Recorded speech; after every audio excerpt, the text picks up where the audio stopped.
नाही फिर त्या सांगता काय ना तुम्हाला तंगडा मोडीने करणं बसा दिसू काय प्रॉब्लेम काय म्हणा दिन तुमला काय नाटके करा रे अरे बुवा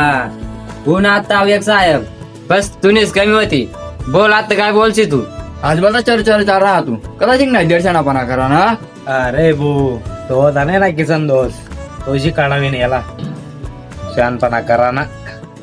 घडी घडी त्याला माझ म्हणू या तुम्ही तुम्ही मोठलं बाव्यात करीत ना तुम्हाला जास्ती बोला ना तिने चुकी काय तो मन संग फिर इथला बस काली तो पोऱ्याला काय माय बोलली ना तुम्ही तर तो पोऱ्या एक शब्द उत्तर देणार ना तुम्हाला आणि ज्या टाइमला तुमची गरज होती मला तो होता म्हणे संग अरे तुम्ही खुल्लं नाव ना मोठलं बाव्यात अरे खरं गरज तर त्यानी होती मला जाऊ द्या पण तुम्हाला इथली समज राहते बोलतात ना तुम्ही त्याला